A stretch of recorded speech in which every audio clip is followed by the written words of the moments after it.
Okay, so are you ready for this? We're diving deep into alien isolation, specifically Mission 15. Um, it's called The Message, and let me tell you, this isn't just another one of those run and hide missions. This is where things get really interesting. Think like full-on alien vibes. You know, that creeping dread. Yeah, you're gonna need more than just a flashlight for this one. Yeah, this is where Amanda Ripley's story takes a turn. It gets like intensely personal. She's not just trying to survive anymore. She's actually, confronting this whole legacy thing with Ellen Ripley, her mom. Heavy stuff. And speaking of heavy, the Inesadora, the ship in this mission, our source describes it as seriously creepy, even haunted. What do you think the game designers were going for there? Well, picture this. You're Amanda, right? You just stepped into this wrecked ship, the Inesadora. It's dark, obviously, but even when you start turning on the power, it's like the little things that really get under your skin. Flickering lights, blood smeared on the walls. The ship, it's seen some things, you just feel it. And knowing the alien universe, that's never a good sign. Yikes. But Amanda has to keep moving, right, to find out about her mom. So she has to activate the ship's systems, but that seems kind of counterintuitive in a horror game, don't you think? Shouldn't she be hiding? Right, and that's the thing about alien isolation. It messes with those expectations. To get the Inesadora's lights on and the engines going, she has to use her motion tracker, right? The motion track. Every fan knows that thing's both a lifesaver and a death sentence at the same time. Yeah, it gives you information, but it also means sending out a signal. You're basically putting a spotlight on yourself. How would you feel knowing every time you're trying to figure out where you are, you might be leading something right to you? Oh, man. See, that's a choice I don't envy. Information or instant vulnerability. No, thank you. I might just wander around blindfolded. But Amanda, she's brave.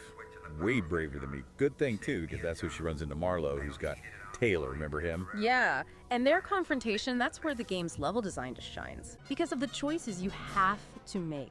Lighting up the ship, making noise. The tension just keeps building. It's like the game is saying, hey, darkness isn't always your friend. Sometimes it's the only thing hiding what's really out to get you. Okay, now that is just chilling. So every step forward is like a step closer to a heart attack. Yeah. I wasn't kidding about that corner. Right, and it's not just the ship, right? It's this whole search for her mother that's got a weigh on her. Oh, absolutely. That's where things get, well, you said it before, that gut punch moment. Amanda finds a hidden message on the Inesadora. And get this, it's from Ellen Ripley. No way, seriously? Yeah. From Ellen Ripley herself. Okay, hold on, what'd she say? Imagine being Amanda in this moment. Decades after her mom disappears, all these years wondering. She finally has something, a connection. And the game doesn't spell it out for you. You live it right along with her. That's what makes it so powerful. This tiny bit of hope in this whole terrifying situation. Yeah, I can see that hitting hard. Trying to survive this nightmare, then bam, a rush of emotion. Oh, and speaking of a rush, it doesn't let up there. Remember Taylor, the guy she saved from Marlowe? Taylor? Yeah, he was...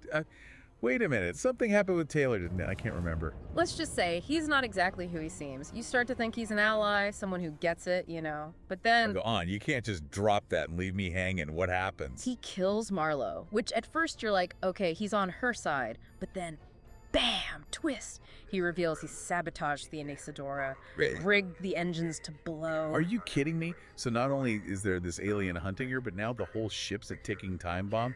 That's just brutal. Talk about adding insult to injury. But that's alien isolation, right? They know how to keep you on your toes just when you think you've got a handle on things. Wham! New problem. And I thought I had it bad with the motion tracker. Talk about a no-win.